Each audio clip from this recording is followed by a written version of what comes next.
Welcome to the Romantasy Library. Hi, everyone. Welcome to the Romantasy Library. I'm your host, Kate Perkins, and today I have a really fun and interesting interview with internationally best-selling author A.K. Mulford. I was so excited about this interview, I forgot to do an intro. So here we are. We're doing it right now as we speak. So without further ado, here is A.K. Mulford. So A.K., let's start from the beginning and talk about where are you from? Born and raised, life growing up. You're not Australian. No, I'm not. I mean, technically, I'm both American and a Kiwi. But I grew up in the U.S., in Connecticut, East Coast, and I went to high school and university in Massachusetts and Boston. Okay, I'm so sorry to interrupt you. Where did you go to school in Boston? BU. Okay, I went to Northeastern. Yes, I went to Northeastern for a semester, and cool. One of my best friends went to Simmons. Nice. I was debating between Simmons and BU. Oh my gosh. What year were you there in Boston? 2006 to 2010. So we were there. I was there in 2004. I was a freshman. So she was there at the same time that you were. Worlds colliding. But anyway, so she's also a writer. Yeah, that's so wild. I think because when I was there in Boston, I think the stat was something like 300,000 other students were there too. So whatever. But Boston's a very cool city. Okay, anyway. Yeah. So you were at BU. Yep. So I went to BU, and while I was at BU, I was studying classics and biology. So I was double majoring in two very different majors. But I had planned on going into wildlife biology. So in between each year, I was going to first the UK to study, and then South Africa, and then eventually moved to South Africa to work with baboon rehabilitation, and then from there got a job in Guatemala where I was working with wildlife there. And from there I met my partner who's a Kiwi, and so we moved to New Zealand, and then we lived there for 13 years and had kids there, and I became a citizen. And then it's only in the last couple of years that we've moved over here to Australia to get some more sunshine and also some more access to autism support for my kids, and just so there's a little bit more going on. It's a little bit easier, I think, to run an author business from Australia too. So but we love it here. We love all the sunshine. That's an amazing story. I was wondering how you got to Australia. Yeah. So you met your partner. Around. No, I'm a big jumper rounder too. Jumper rounder. Yep. I'm just gonna, but I do have my outline, so hopefully we'll stick to it, but we probably won't. Anyway, no worries. So you met your partner. I'm very happy to go down rabbit holes. I'm here with you. Okay, but you met your partner in South Africa. Is that what you said? In Guatemala. Yeah. Guatemala. Okay, I'm sorry. And so actually my first rom-com, She's a Keeper, is basically the story of how we met. Oh. Yep. All the embarrassing stories in that book are true. Can you share a little bit about how you guys met then?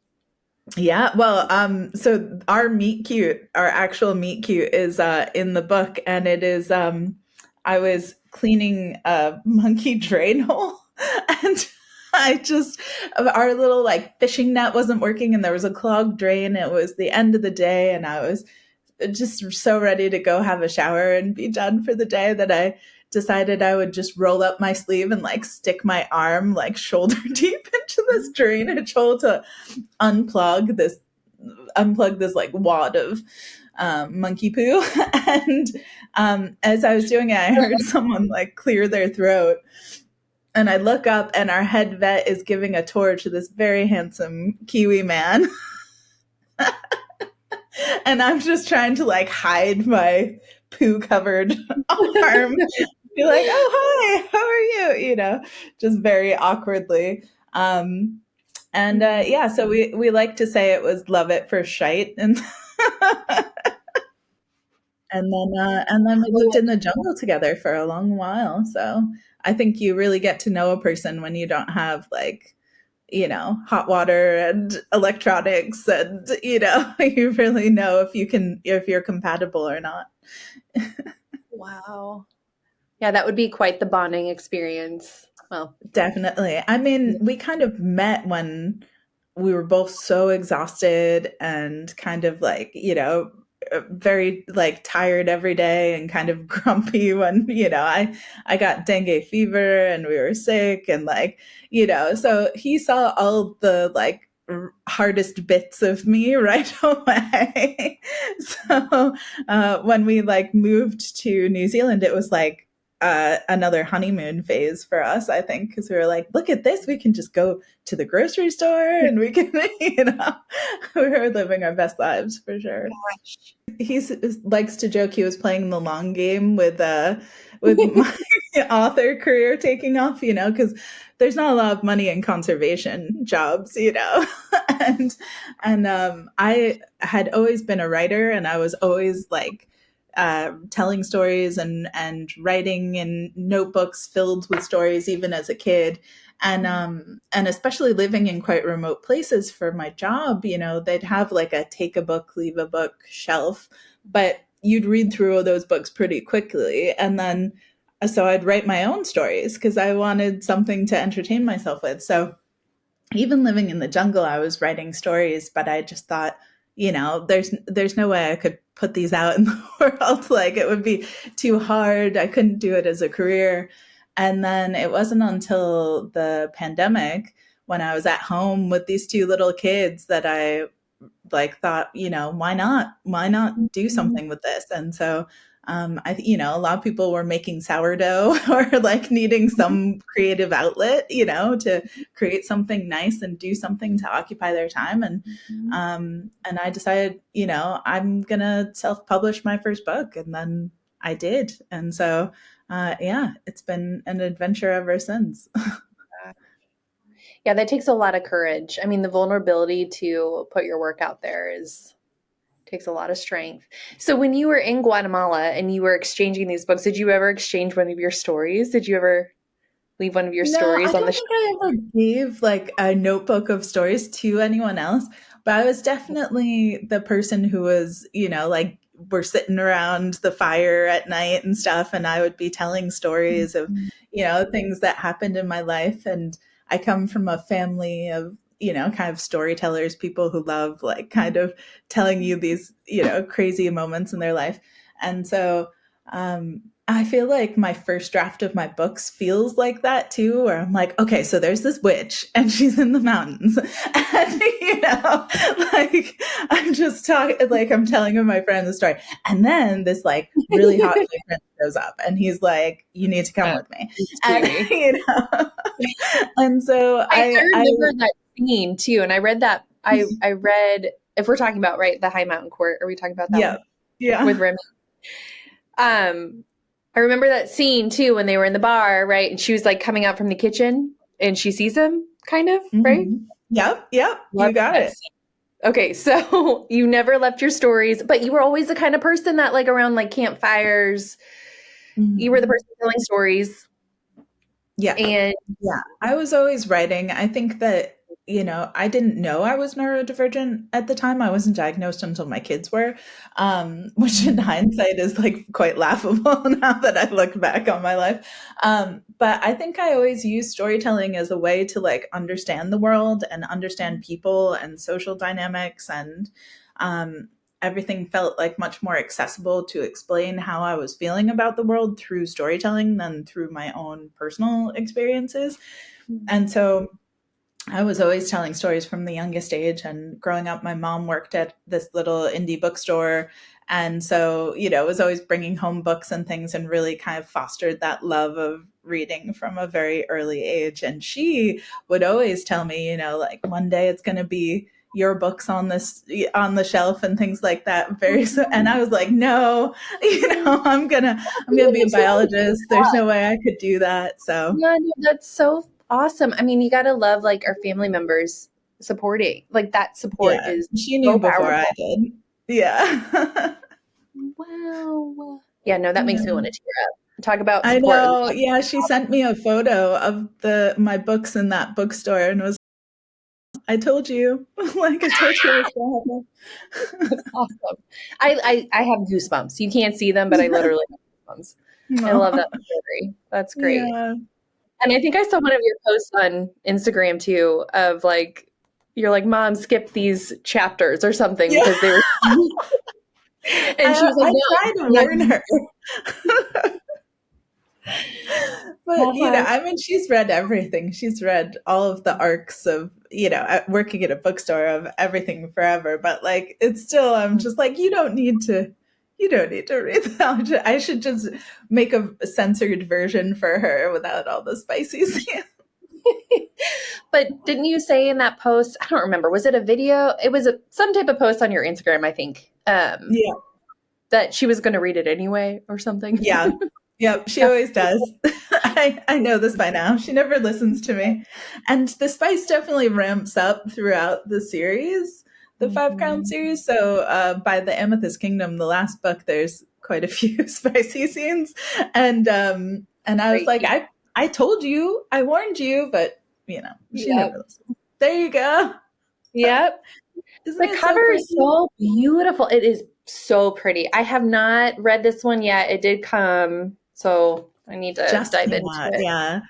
Yeah, it just came out. And Yeah. I got it on Amazon, but I know that we can get it, on your website, Mhm. other like major retailers. Yeah, so Like, like pretty much, wherever you're shopping, Target, some Walmarts have it, like Barnes and Noble, obviously, like online yeah. bookstores. If you have a local indie bookstore, you can always ask them to order it in. And that's a great way to support them as well as me. So a good way to support your local indie bookstore. Both places. Yeah. We have some really cute indie bookstores in the area. The Yeah. Pretty Cozy, that's like a little plug. Oh. Yeah, it's so cute. And then there's another, I think it's called Under the Covers in Kansas City. And Yeah, I always get excited when I see a new bookstores opening uh, up in my area. I always have to go and check it out and spend some money there because, I want there to be there's more fun. bookstores in the world. Yeah, there's something really um beautiful and special about like especially having a mom who is a bookseller, like about like it's a gift I think being able to pair someone with the perfect book, and help them find something that they're going to fall in love with. And for me, so many times reading was like, saved me in tough moments. And so the idea that, more people are able to have those experiences and be able to have something that can kind of just take them out of a tough moment for a while or like get lost in another world for a bit is like so special and important. And I think it sometimes seems like it's just this kind of like frivolous hobby, but I think it's actually can be quite like therapeutic and healing. So yeah, love indie bookstores for sure. Hey yo, time for an ad. My friend Bree is the proud owner of Miles on Paper. It is an online bookstore where magic and adventure come to life through the pages of indie books. At Miles on Paper, they are passionate about connecting independent authors with readers, and they do this by curating unique blind date book bundles, custom book boxes, blind date puzzles, and a remarkable collection of traditionally published books. By the way, their blind date book bundles are so much fun. I had the honor of getting one myself.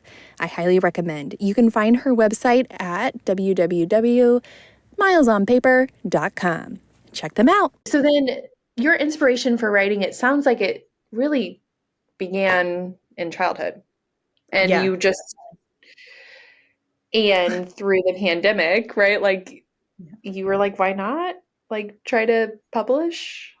Yeah, I mean, like, even when I was still working at a zoo, I was like listening to all these like publishing podcasts and writing podcasts and things just because it was like a special interest of mine. And I just, I had lots of 5-year plans of what I would do if ever I self published and, like how I would go about writing and things, even though I wasn't actively doing it.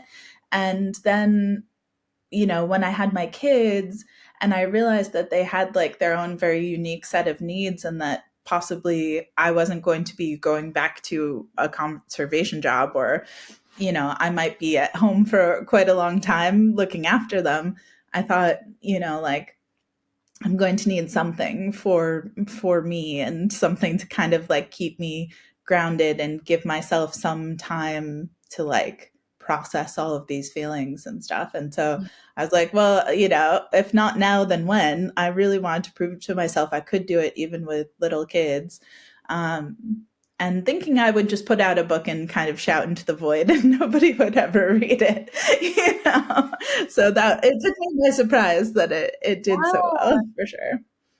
I'm not surprised. Your writing is magnificent. I love, it's so, I was gonna say, I mean, your writing is so detailed, and I feel like when I'm reading, I'm falling into the story. Like it's actually happening around me. Oh, thank you. It's so well done. I kind of see the scenes like a movie, and I kind of wanted people to feel like they were kind of just living in the movie as they were reading the story. And each of the courts in the book is kind of based on a country I've lived in my life. So I hope that it kind of has that real tangible feeling without being too heavy on the world building. I think it's very it's fantasy light in a way. It's more about the emotions and the characters, but still I hope that people feel like very grounded in the reality of whatever scene they're in. Yeah. No, I definitely feel that. And that makes sense in terms of wanting to create it like from a movie lens, that it feels like a scene, because I really feel like I'm there. Like I really do feel that way as I'm reading. It's so interesting that each court, as we're talking about the Five Crowns of Okrith, right? But each court represents a country that you've been or lived in. We've got like the high mountains are like the southern Alps of New Zealand. And then the western court is South Africa, and the southern court is Guatemala, and the eastern court is the UK. And the northern court is more like northern New England in the winter, like where I grew up in the snow, and kind of Vermont, upstate New York. Kind of nature based. Like the people who inhabit there are like fae royalty and witches and things, but the like nature side of it. And one of the things I've loved about living in so many different countries is it's not just a difference of like language. Like there's so many things that are like the things they find funny are different, and the things that, like the inside jokes are different, and like what they value most is different. And, it's so far beyond just like the textiles and the food and the smells, and so I really wanted each to have like its own like South Africa, where I was, has like a very unique smell to me. And, the food tastes a certain way, and like the air feels a certain way, and the color palette of like the bush is like a very certain way. And so I wanted people to have that feeling when they're there, without having to take like 10 pages to describe it, No, I definitely can see that. Like the Rogue Crown, you really start to feel the Western Court vibes. Yeah, because that's all set in the Western Court. So you can, even the cover is that kind of like burnt orange, and like the kind of the red earth and the dust and the, the wild animals and the trees and the, spiky underbrush, and like there's like rooibos tea and, like all of the things. So I wanted to have it really have that feel to it. I mean, even down to like the details that you put into designing the cover. Yeah. And then each of the covers is based on like the colors of that court and the witches that have power in that court as well. So, oh my gosh, I just got goose. Why did I not think about that before? Yeah, so like the High Mountain court is red witches, so it's kind of like a red black cover, and then the second book's about blue witches, so it's blue. Yeah. It's funny. My assistant just messaged me the other day, being like, "Wait a second." I've just put this together. Yeah. Yeah. What? Yeah. I was going to say, I was thinking about this. I mean, I love all of their stories. I really love Rua's story. Yeah. But as you were talking and about how you've lived in these different countries and how these courts reflect some of that, right? Or is represented by that. The Northern Court, I feel like I could live there. It's kind of like my vibe. I was like, I really like this place. Yeah, I definitely feel like it's the most seasonal of all the places where when it's winter, it's really winter, like snow, ice, and but then in the spring you have this just like heaps of flowers for because it's like this very short time where it's warm enough, you know. And, yeah, I definitely love the nature there for sure. So then your writing process, I'm like sticking to my outline. Okay, are you a plotter or are you a pantser? I have recently discovered a new term called a crocheter, which I love because it's kind of like I used to call it like writing pillar scenes where there's like kind of pivotal moments that I know I want to happen from the very beginning. And so I write those first as kind of like the pillars that hold up the structure of the story. And then I will start to weave them together, kind of like crochet them together into the full book, and then go back and start to really like see what shapes it's making and make it into the story I want it to be. So I kind of do plot in my head a bit in the sense that I know beginning, middle, and end, but how we get there, and then as I write it, I go, okay, well, we need another scene about this, or have we explained this enough, you know? And then it kind of starts to expand from those pillar scenes. Yeah. Wow, that's cool. That's awesome. And that makes sense. I mean, I feel like if I were to write a book, maybe I would do it that way. You know, like Yeah. make sure that I have like the pivotal scenes that are important to the core story, right? And the plot. And then kind of make sure that the other scenes are kind of weaving together and Yeah, I think I'm quite intuitive with it where it's like I know the beats that need to happen. And so if they're not there, I usually can feel it or sense it. But it's quite often through the writing of the book, the first draft of it, that I kind of figure out, oh, this is what the story is about. Like, this is the theme. And then I'll go back and kind of layer that in more in the edits as I go. But yeah, I think for me, if I know too much, like I could never plot every single scene in a book and then write it, because then it wouldn't be fun for me anymore. You know, I like discovering as I go these little bits and nuances and things, but I have like a rough outline of where we're headed. So I'm not just kind of like wasting 30,000 words on something that is not going to lead anywhere. So yeah, I have like a rough outline. wow. And then how does it work for the character development? How do you is it similar to the crochet like style or is it Yeah. I mean, I kind of start off with a sense of like what their emotional wounds are and like what they're trying to overcome. Like, I don't want my characters to start off the same person as they end up. Like, there's things that they need to learn on the journey and things they need to discover about themselves. Although I do think there's like certain like core themes that most of my books have with the character arcs. And so like, I just want to make sure that that character has the opportunity to like grow and change and have those opportunities. But sometimes their like wounds will change over the telling of the story, and then I'll go back and fix them.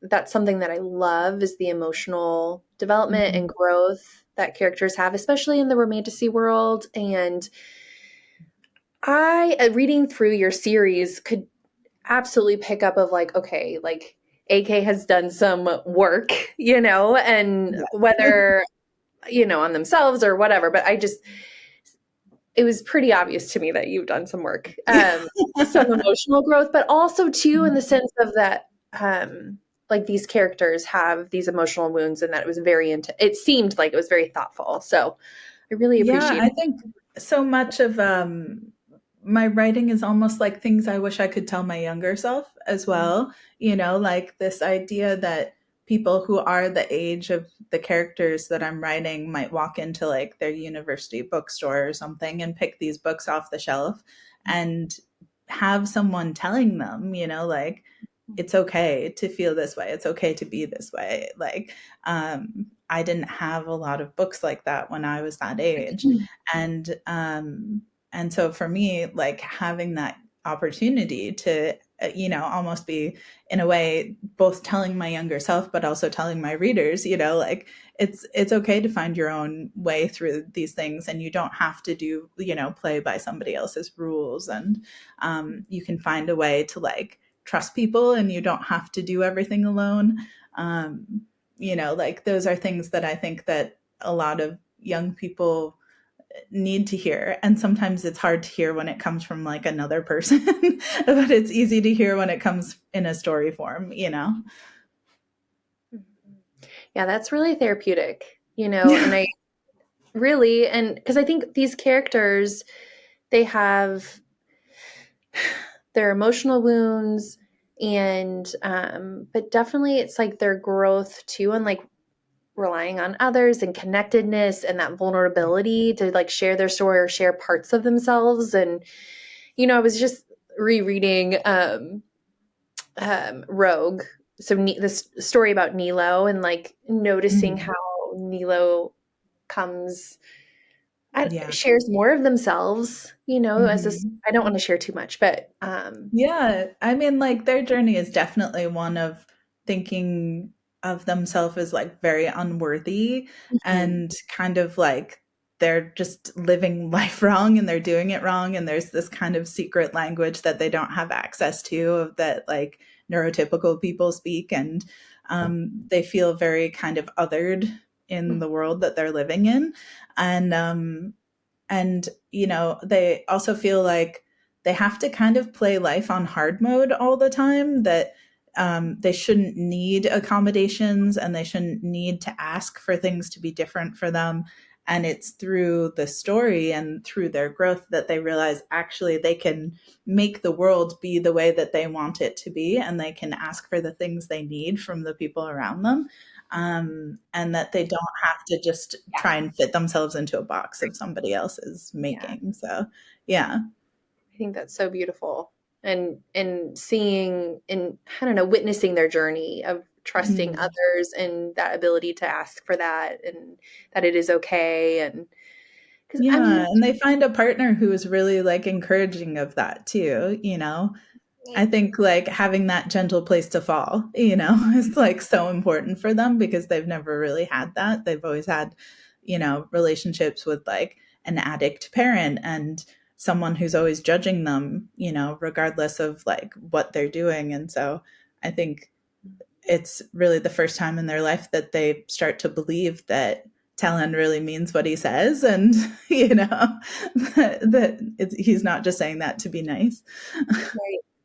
Well, and it's interesting because as the story progresses, Nilo's like, I feel like there are these moments where Nilo's like, well, how do I want to word this? Like presenting evidence of like Talhan is like being consistent, and like this person can be trustworthy, and they are like, it's interesting. I guess what I'm trying to say is seeing maybe more of Nilo's thought processes behind that, and learning that, yeah, Talhan is someone that they can trust and be there. That's and beautiful. they're constantly overthinking it too. They're like, but maybe, and I mean, like, I personally have had this many times where I'm like, well, maybe they're just being nice. Like, maybe they're just trying to like, like this is like I've been mistaken before and misreading the signs of someone being genuine with me or not. And so now I just assume that they aren't, and they're just saying things. And but then they keep going, but it doesn't seem like that, but I don't know, and just that, I think it's so relatable to so many of us, where we kind of are over analyzing these relationships because we just really don't want to mess it up and be the fool of this, and get our hearts broken. So, yeah. Oh my gosh, you just eloquently worded all of that. And that's exactly what I was thinking about, of like Nilo overthinking and being like, but what if, that's, yeah, exactly. Like it was so interesting seeing Nilo's thought process behind that. It was interesting because my editor was like, it's so obvious though that he's in love with them. Like it's so obvious that Talhan's just like, so into them, and yet like they're not seeing it. And I'm like, you'd be surprised how many people feel this way. Like, where you can have an abundance of signs and still be like, well, maybe this is just a friends thing.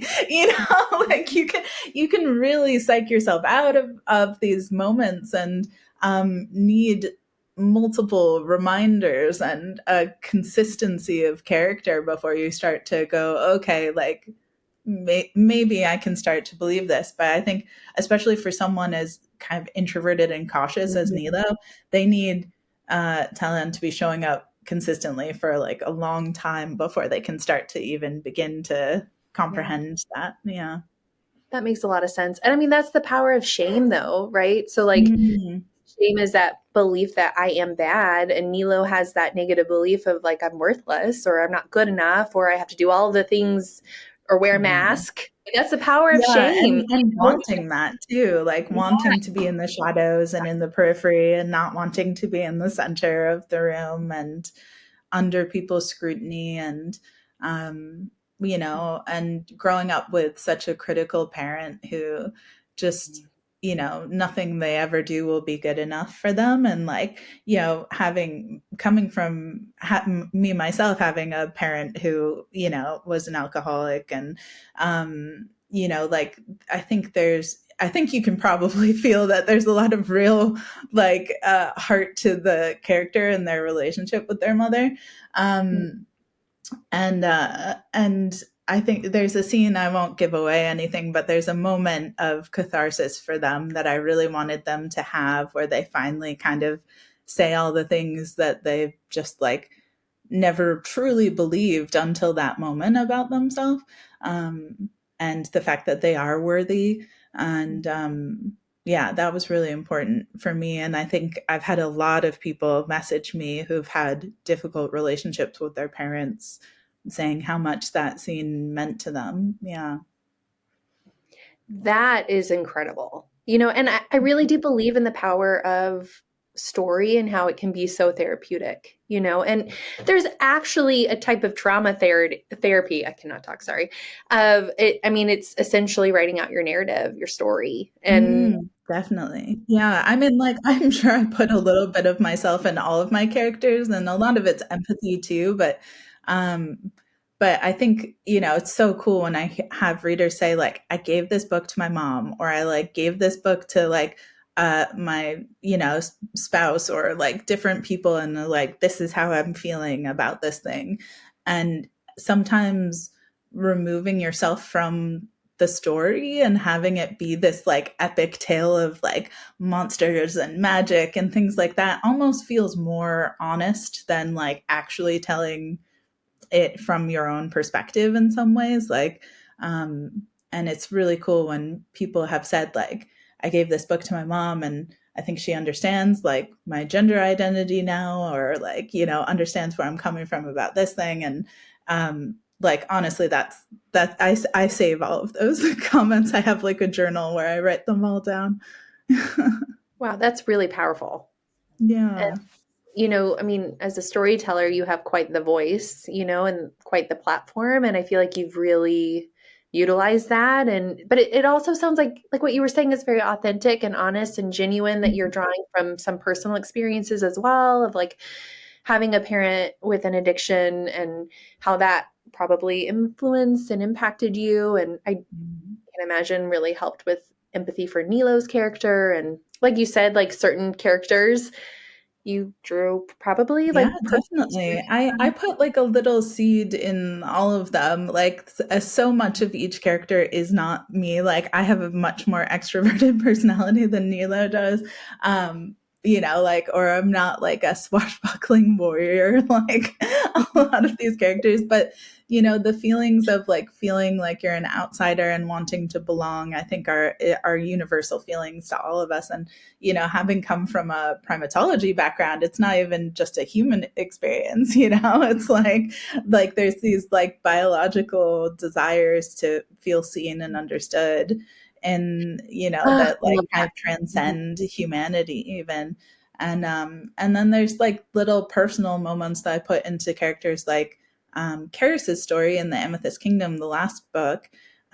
She goes through a whole mental health journey in that book, and it's it's in fantasy, so she's not diagnosed, but I try and describe that she has PMDD in the book, which is something that I also have.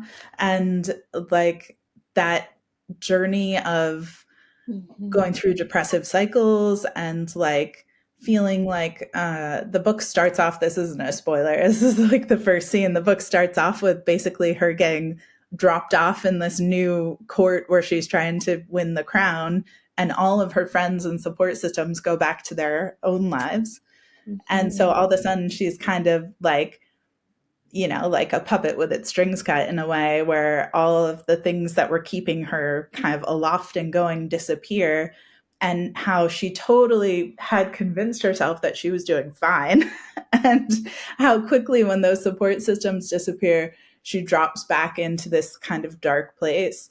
And how she's struggling with accepting the fact that, like, no matter how far forward she goes, this struggle is only one step beside her. It kind of always is like, she can never leave it so far behind. It's always like within grasp, and the smallest things can kind of trigger her back into it.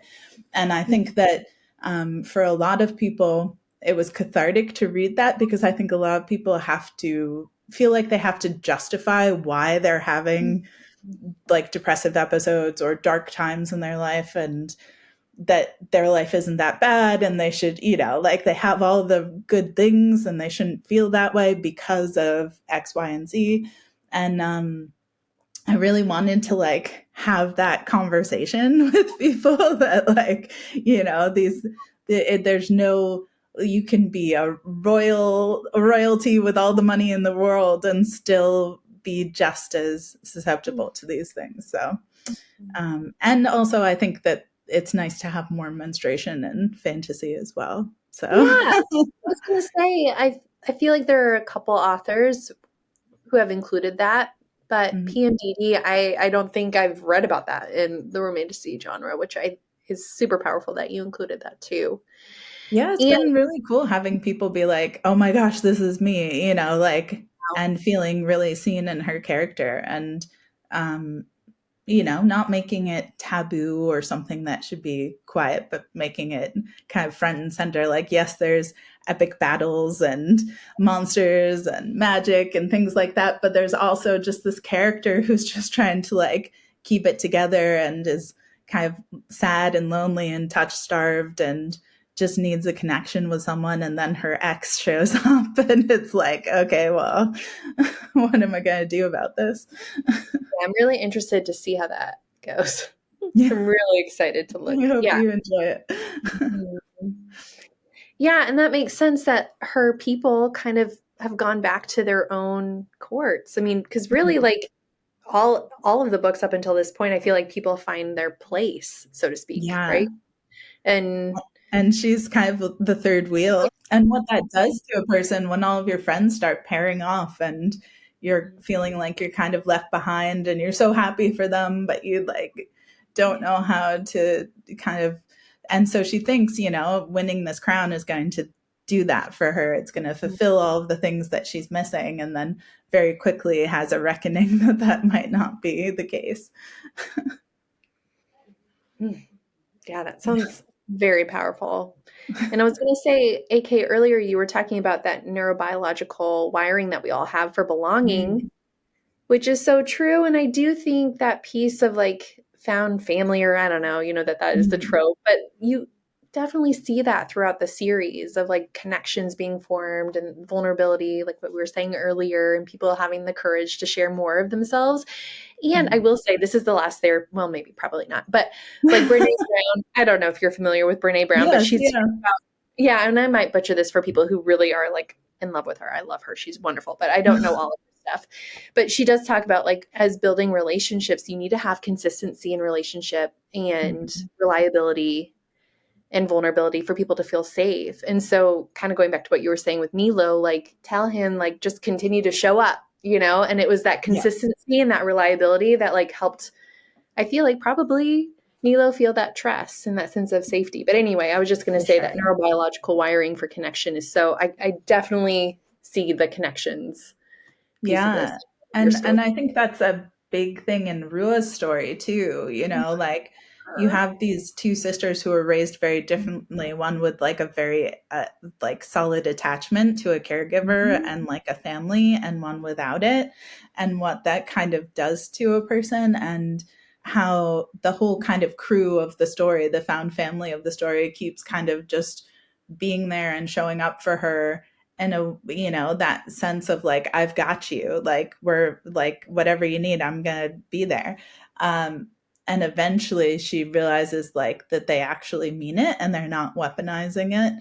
And but like it, that takes her so long, and I think it does take a lot of us a long time. It's funny when sometimes it's interesting, the people who really don't like Rua's character in The Witch's Blade quite often use the same sort of language that like autistic people hear all the time of like, her life isn't that hard, she should just try harder, she wasn't being nice enough, she should have just like, you know, these things. And I'm like, it's really interesting that those are the things that they're picking up on, because like it was very intentional. And I think that for a lot of us, I think it's probably the realest thing about her is that she sets these intentions to try harder and do better, and then immediately fails, like, you know, and has to start again. Like, no, I'm going to let people in. I'm going to try. I'm going to like try and be kinder to my family and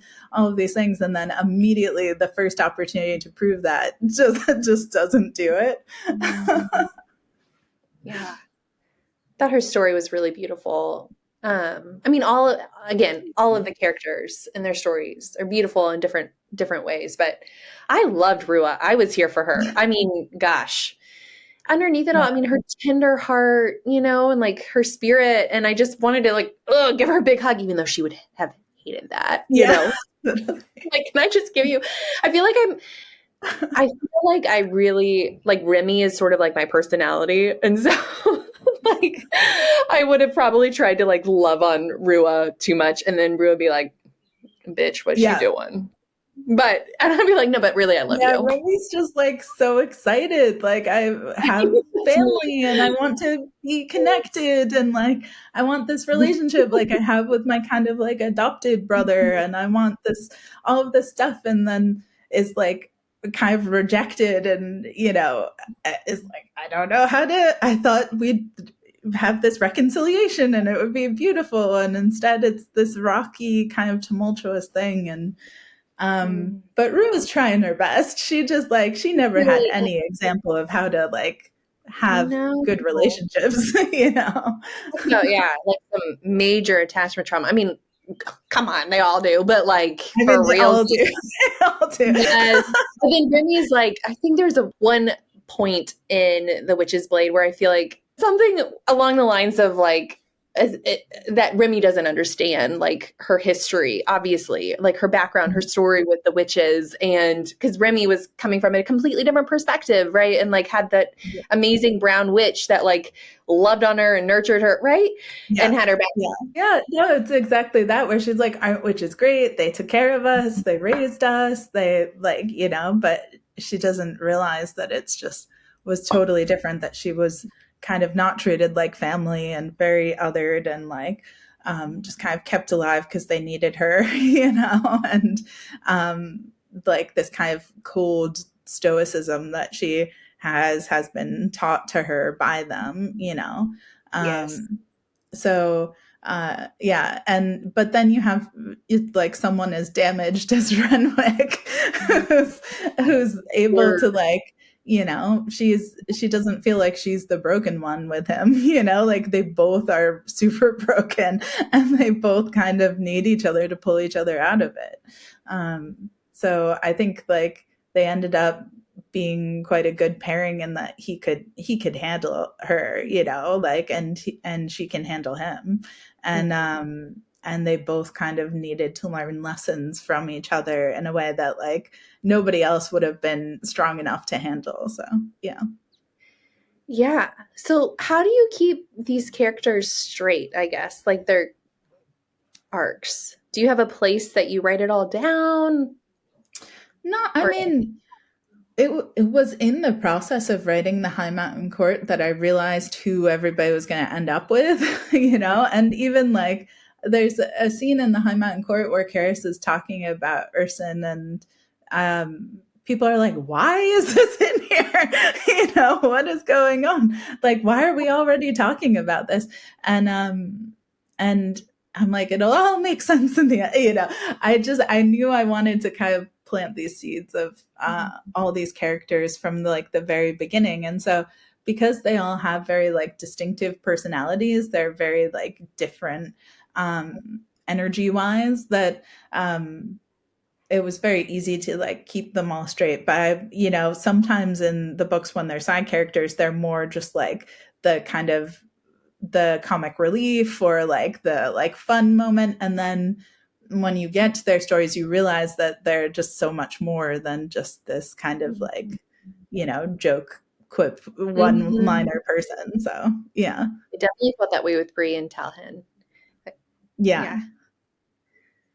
Yeah, because they're the kind of jokesters of the group, but then they get to their own romances and you realize that they have their own damage and things they need to unlearn about themselves. And yeah, they had to absolutely have their own trauma narratives. Yeah. So I guess because these characters are so different, you're able to have a different set of like goals and intentions for each of them. Definitely, yeah. And they kind of need different people in their lives to hold a mirror up to them, like, because not everybody needs the same thing. I kind of, in terms of friendship too, with Rua and Anarin, is that how you say her name? Yeah. Mm-hmm. I feel like there's some of that mirroring happening there too, of like, I don't know. I feel like that was a really beautiful, like, restorative relationship where she becomes besties with another witch, but like this witch, has her own trauma too. Anarin does. I don't know.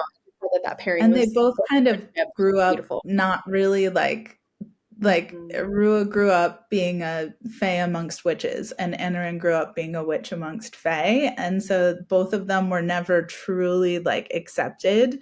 And I think that that's definitely something for me. Like, I've lived in a lot of different countries, but I still sound American, and so there's no amount of time that I will be anywhere in the world where I will sound like I belong there, like I will always be kind of like a foreigner wherever I am in the world. Even when I go back to like my hometown, people are like, where are you from? Because I don't sound like the people there anymore. And I've always been really interested in, so many of my friends are people who lived half their lives in different countries and kind of you couldn't really drop them anywhere and have them sound and act like they fit in wherever they are in the world. And I think both Rua and Anarin are characters like that, where, you couldn't put them with a bunch of fae and they'd fit in. You couldn't put them with a bunch of witches and they'd fit in. Like, no matter where they are, they kind of stick out as something else. And so in that unique way, they kind of see each other and get each other. Yeah. Which is interesting because I don't want to give anything away, but other characters have that too, where it's like some characters were born in a different court and then no longer lived in that court. And then we're like, oh, I want to become a leader Yeah. in a different, Yeah, I don't yeah. know. It's like I look like I'm from here. I sound like I'm from here. I like and I wanted to have a lot of characters that were these kind of transient characters who you really couldn't pin down to any one place, because I think a lot of times, especially in fantasy and in world building, it's kind of like, well, these people are from here and these people are from here and they all stay there forever and never But if you look at you have people who have American accents, but they're living in Italy, and that you have people who have British accents, but they're living in Australia, and it's it's not like that, and it wouldn't be like that even in a fantasy world. So I really wanted to have these characters who kind of felt like rudderless, like they just didn't have any place in the world, and then them deciding that they had to make it for themselves. And I think, again, there's that sense of another theme of belonging too, and like finding their people and found family, and even like finding their place in the world geographically, Yeah. of sense of belonging. I was going to ask you more about like because earlier in the conversation, I was like, so you're American. So this kind of, I feel like I'm feeding into some of that too. And that sense of like belonging for you, of like, where do you feel like you belong? I mean, and you identified yourself as Kiwi. Yeah. I made that same even now living in Australia, I still feel very like a Kiwi living in Australia. And in that, I mean, most of my adult life really has been spent in New Zealand. I'm still more up to date with like New Zealand politics and what's going on in New Zealand than I am Australia even. And there's so many Kiwis who live here in Queensland. Like there's just a huge population of Kiwis. So yeah, I definitely feel like that's a huge part of my identity, but I would never be able to be like, oh, I was born in New Zealand. Like you can hear I wasn't born in New Zealand, so I think I will always be a little bit of an outsider to wherever I am, like even when I haven't been back to the States in a really long time, but like when I do go back, people are like, just some of the words I say and the phrasing I use. Like I'm usually pretty good when I'm talking to Americans that I say most of the right words, but like in my day-to-day life, I don't, because like my kids have different accents to me and like, so it is so weird. No, is it not that? It's got to be weird. Yeah, it is. It's a bit strange where you just kind of feel like a bit like an alien wherever you are, But also in a way it's kind of beautiful because you're able to see beyond just this so like where I grew up, we had such like a limited view of the world, and I think a lot of people who grow up in the US have a very like US centric view of the entire world, and then when you live other places you start to go like, oh wow, okay, like, and you start to have this more global view. Oh, I love living in other countries and kind of going off the beaten path of the tourist destinations, and just kind of like living in these small areas where people, like, I think that's when you really realize the commonalities we all share, like universally, the things that we want in life. And so, yeah, I think that that's where like a lot of like the humanity of my stories comes from too, is that on some deep level, we all want like the same things, Yeah. Yeah. And earlier when you were talking about these characters and their transient stories, and I love in stories where characters are also just like traveling from one place to another. I love that. And I think maybe because one of my values is travel and seeing the world, maybe that's part of it. But I love that so much. And there's quite a bit of travel that happens. Yeah. And it's like getting to see different parts of the world anyway. And then what you were saying earlier of, being able to dive into the culture of these different places. And yeah, I definitely, especially the High Mountain Court, wanted it to be like a questing book, because it's kind of like you're getting a little bit of a tour of the world, so that in the subsequent books you kind of know where you are. The other books, like, characters move from place to place, but not quite as much as the first book. So the first book's kind of like, and here's, the Southern Court, and here's, like, here we are over here. Love the travel. I really do. Yeah, I love the like just like camping and like being sleeping out under the stars and like, how well you sleep after a day of travel, Mhm. That's so interesting. I think randomly yesterday I was thinking about that. I'm like, gosh, these characters in the romantasy genre, it's like they can be up all night or whatever. I'm like, how are they feeling like emotionally, psychologically? If I don't get, and my husband always makes fun of me for this, and not really makes fun of me, but I need like 8 hours at least of sleep. Mhm. And especially having a toddler, that is not fucking happening. But Yeah. anyway, so Yeah. yeah, I hear you. like trying to put myself in their shoes. I'm like, man, I would be feeling pretty terrible. I don't think I would survive. I mean, they've got all Yeah. of these like quests that they're on. I mean, there's so much adventure happening, and I mean, I think also like a lot of them, this is like their partying years. Like a lot of them are in their early 20s. And okay. so they're, like they're like pre-kids and all of Mhm. that energy is going to like questing and battles and stuff. Also like all of the Fae are magically like stronger and can heal themselves and things. So I'm sure that helps. Like I would love to have some of those powers when I was like up all night feeding baby monkeys and like baby macaws and stuff. That would have been great. Mhm. Yep. No, I think that's probably some of the allure too of like the romantasy genre, fantasy genre of like learning more about these different, witches and fae and what makes it like magical, and otherworldly, where we can really immerse ourselves in these different worlds, and Yeah. yeah, I think it's so I interesting. loved getting lost in other worlds and other books. Like reality isn't that much fun.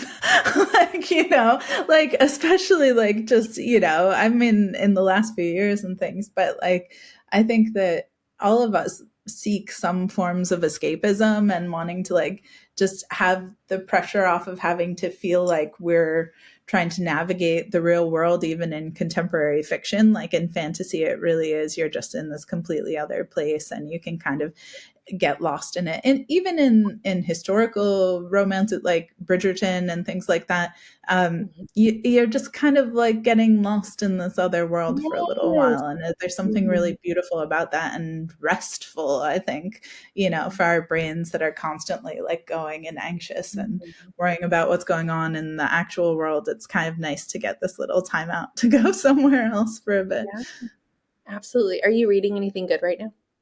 Or what are you Ooh, reading? I'm just about finished with When the Moon Hatched by Sarah A. Parker. It's Mhm. such a gorgeous book. Talk about world building. Yes, Yeah, for real. gorgeous, gorgeous For story. So yeah, I love books like that where you can really just like get yeah. lost in a different world for a bit. Yeah, I definitely felt that way reading that book too. I love that book. Yeah. My favorites.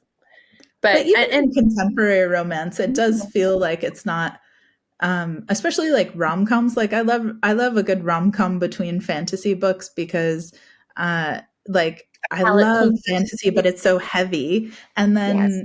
then and you really need to pay attention.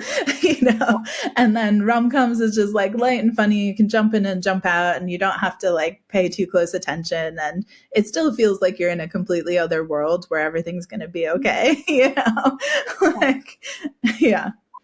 I was going to ask you, so what is that like switching between genres then as a writer?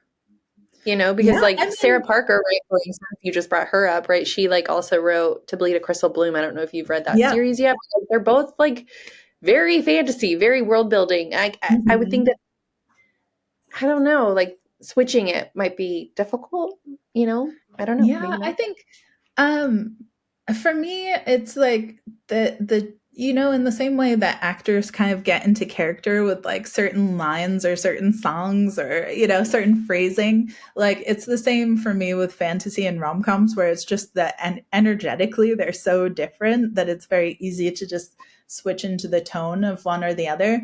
But I usually write one at a time. Like I'll be kind of ideating and thinking about one thing while I'm working on another, but so I'm writing a rom-com right now, so I'm thinking about a fantasy book that I'm going to start. But I mean, the beauty of ADHD, I've got like 8 different timelines going all the time. But I think my rom-coms are very like, they're very much written for like neurodivergent people. They sound very ADHD. All of the characters have these very like ranty stream of consciousness sort of inner monologues. And so, very different than like the kind of more beautiful, sweeping fantasy language for sure. Yeah. I do like a good rom-com. I don't know. It's just something about fantasy and romantasy. I'm in it. I'm in it to win it right now. I like can't. Yeah, totally. I mean, there was a long time where it was the only thing I was reading and writing. But then eventually I used to write like novellas between my novels. And now I write rom-coms between my novels.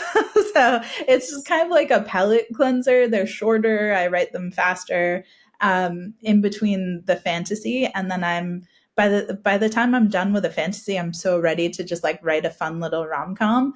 And then by the time I'm done with a rom-com, I'm like so ready to get back into like the epic world building again. So it's kind of nice having that. Yes. Yeah, no, that makes a lot of sense. And you probably, could you share a little bit about like future fantasy or any ideas that you have for future fantasy novels? Well, so I've just finished the last book in the Golden Court trilogy. So A River of Golden Bones is the first book. And the second book, A Sky of Emerald Stars, comes out on Christmas Eve. And then the third book, the third and final book, will be coming out next year. And so I've just finished that book. And now I'm doing my rom-com. And then I'm going to start a brand new series for fantasy. Right now, I think, I have 2 different series that I'm working on. One is all sapphic and one is Why Choose? And so we'll see which one I decide to put out first into the world. But I've been having a lot of fun with both of them. That's awesome. That's so cool. Yeah. I saw the cover reveal for the book that's coming out. Can you repeat the title? Yeah, it's called A Sky of Emerald Stars. Yeah. That book looks beautiful. Mm-hmm. Yeah, those covers are gorgeous, aren't they? I'm so obsessed with them. And each one is like kind of based off of a different pride flag too. So you have like the first one's the gender fluid flag, the second one is the gender queer flag, and the third one's going to be the lesbian flag. And so kind of based on the characters of the story. So I love all the colors in it as well. So that series has been really fun to write as well. Totally different world, but like same kind of epic love stories and action. Yes. Yeah. Absolutely. Can you share a little bit more about what that was like? I don't know, writing and creating those worlds, and maybe some of your goals and intentions about creating like a safe place for folks? Yeah. I mean, like I have a very distinct memory of, it was probably, 15 years ago now. But of sitting around in a cafe with all of my fantasy nerd friends who loved Tolkien and loved all of like the new kind of romantasy books that were coming out. But none of us could see ourselves as the main characters of the stories. And, how we had to really kind of put our imagination goggles on to kind of put ourselves in the characters. And I kind of decided then and there, like, if ever I write any books, like you're all coming with me, like you're all going to be the main characters of these books. You say it's so accessible and representation is so present there for these books for people. Yeah. Yeah. Cause I wanted everyone to I wanted more people to feel kind of like welcome into the world of fantasy romance, and also that they didn't just have to suffice on side characters, that they could be the main characters, that they could see themselves as the heroes of these stories. And I know how important that is to me and how impactful it is to me when I can see myself represented in storytelling. And so I wanted to make sure that I was doing that with the stories that I was writing as well. And I feel like So much of my writing, even though it's set in another world, is very very much a commentary on like what's happening in the actual world as well. And so I wanted to create spaces for queer characters, for neurodivergent characters, for characters of all different sizes. Like it was important to me that more people were able to kind of like escape into the world of fantasy and be able to like see themselves without having to try so hard to imagine themselves as like, a skinny, blonde, straight, Right. character. So, yeah. And I do think some books, I do almost feel like this isn't really meant for me, like this isn't really Yeah. like meant for someone who looks like me, and I think that when you can kind of like see yourselves in these stories in the same way you see like with so many TV shows and movies now, just how excited people are for these stories because they can see themselves in them and what that means to them. It's so huge and it can't be undervalued. Like, and so for me thinking like, I have this platform and I have this opportunity to tell stories. Like, I'm not going to water it down so that fewer people are included in these worlds. And I don't want to tell stories where even I can't see myself in, like. So, yeah, I mean, like, would my books possibly be much more popular if I had, like cis, straight, skinny, neurotypical people? Probably, possibly. But it's, what joy would that bring me? Like, like, what's the point then? Why? Like, for me, it's the act of telling these stories and including people in these worlds that is the greatest joy of it, So, the success would feel Inclusion. hollow without that. Yeah. Yes, sorry. I feel like inclusion, it seems like that's a value of yours, For sure. and getting to the heart of like these characters. And So, like, we've sold hundreds of thousands of books at this point, and that's just so beyond my comprehension. Like, the High Mountain Court series is in 11 languages, and like, I was telling my husband, I'm like, unfathomable. I'm meeting with an internationally like best-selling author. I'm like, this is insane.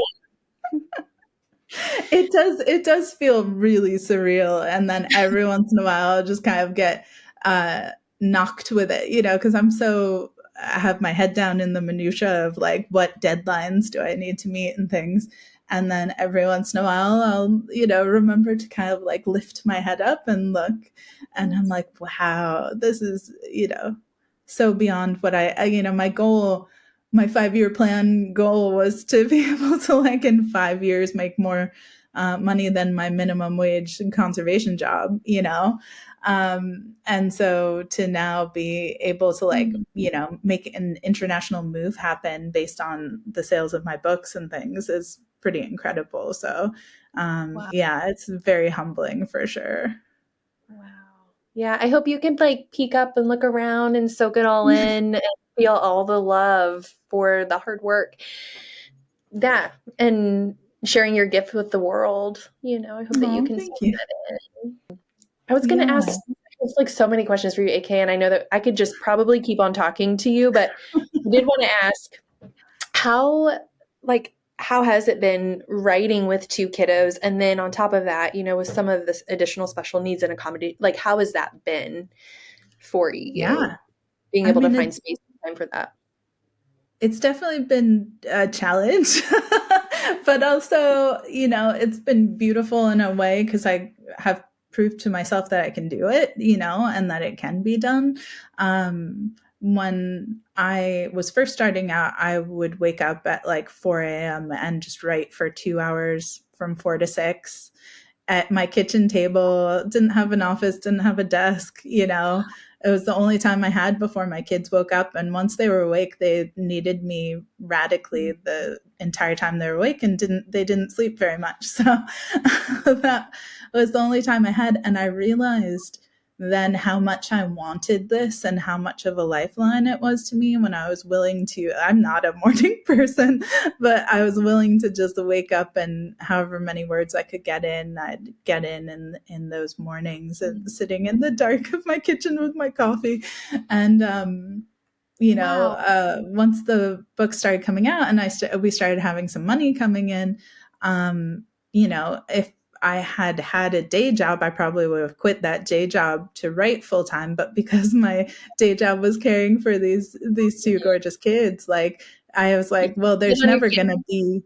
You can't quit your day job. there's no stopping this roller coaster, but I did start to be able to carve out like a little more time as they got bigger to have some days of the week that I could take a few hours to myself and write during the day. Didn't have to wake up so early, got a desk, started investing a little more in the business. I'm very lucky because my partner works from home as well. So he works doing computer programming and works in special effects for movies and things. What a guy. Doing I don't know, sense.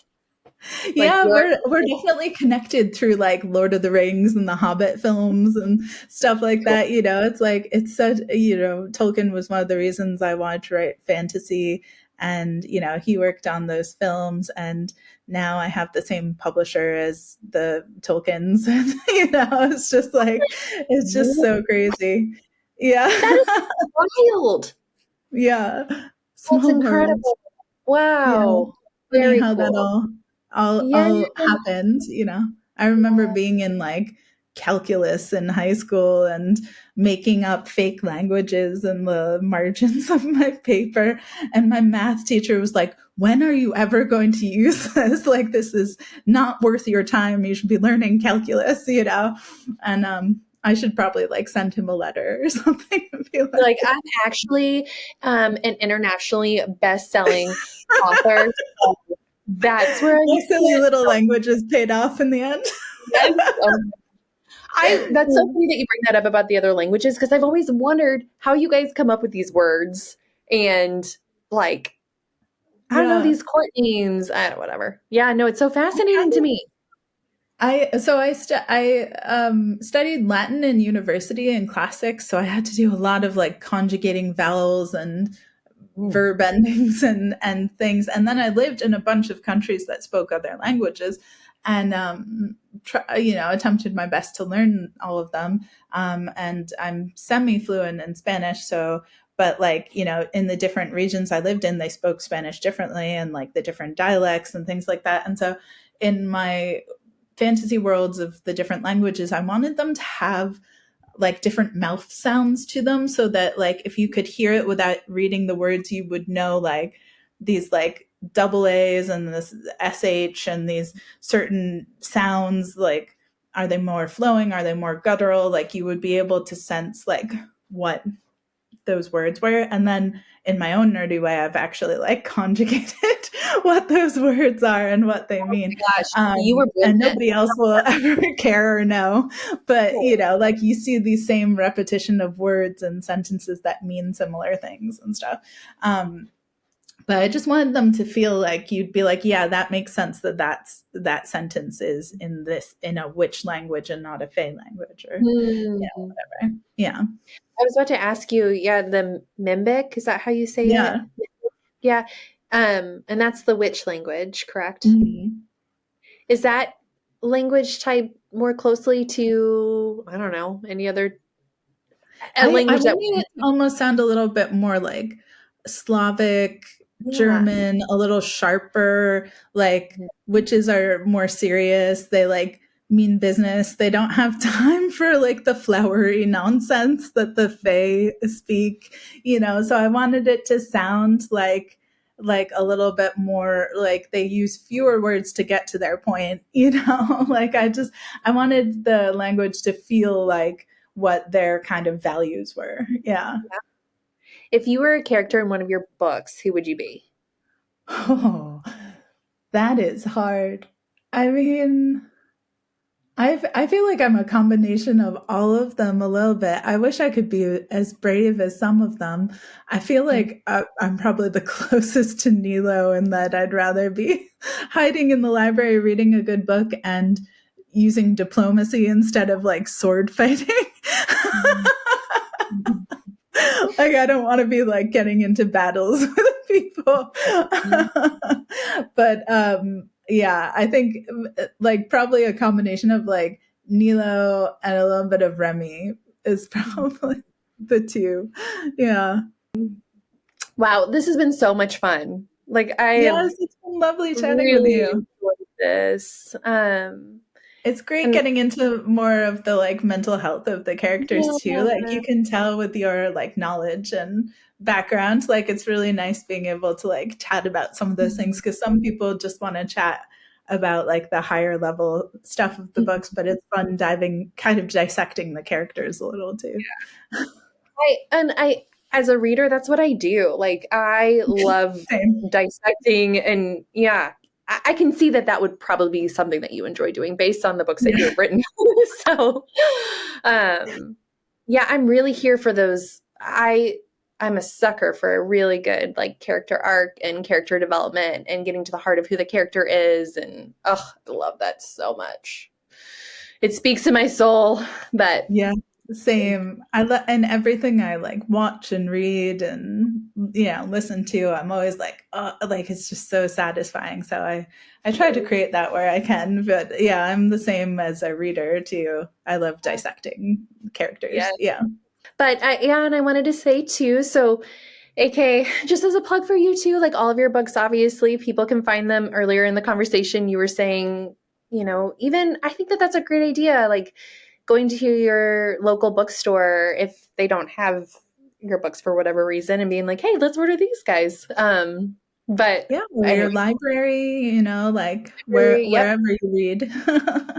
yes. And then your books are on Kindle Unlimited, Yes. right? So And the High Mountain Court, the first Mhm. 4 books in that series are in KU. Okay, KU. And I think the 5th one might eventually be. I'm not sure. Yeah. That's not my that's the publisher's choice. Whether it goes in or out of Kindle Unlimited.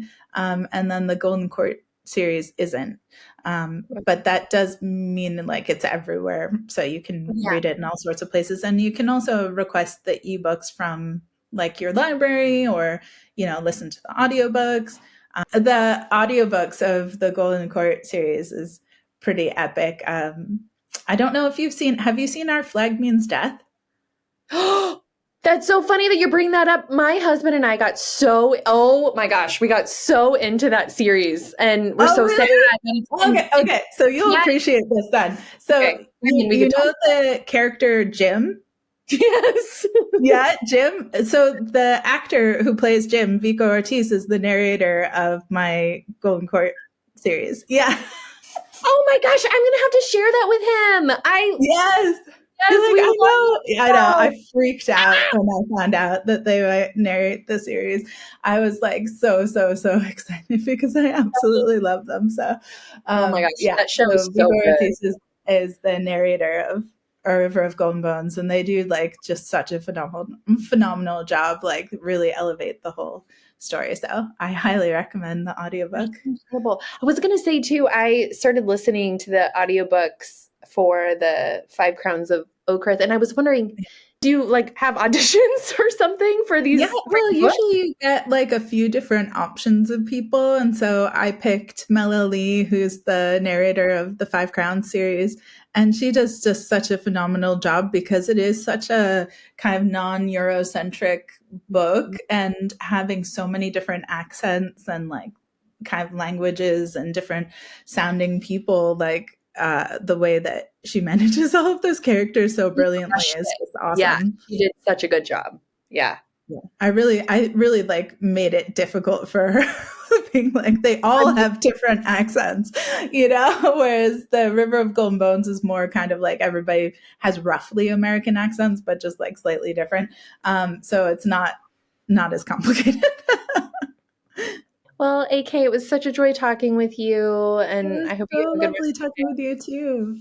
and I can't wait for the second book to come out Christmas Eve. And Oh, well, thank you so much for having me. It was so lovely chatting with you. well, thanks. It was really fun.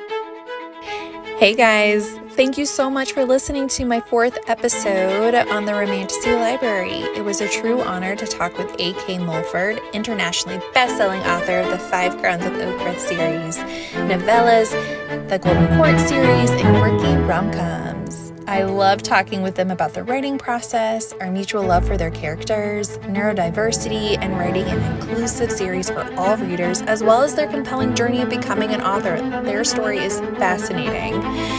It was so much fun talking with them, and I could have kept on talking to them. AK's website is www.akmulford.com, and you can purchase their books on their website, Amazon, or any major book retailer. Also, feel free to request their books at your local bookstore or library. If you go to your local bookstore, they can order AK's books for you, which will help their books get on more shelves, which is a win-win. I really hope that you enjoyed this conversation. There will be many more episodes to come with amazing authors, as well as deep dives into various writing processes, general life conversations, spicy spice, mental health discussions, favorite tropes, and many more tangents. If you're feeling generous, please feel free to leave a 5-star rating and review. Thanks for being here and for helping to celebrate these amazing authors. I'm loving talking with these authors who write fanciful stories that make my heart sing. Thank you guys so much. See you next week.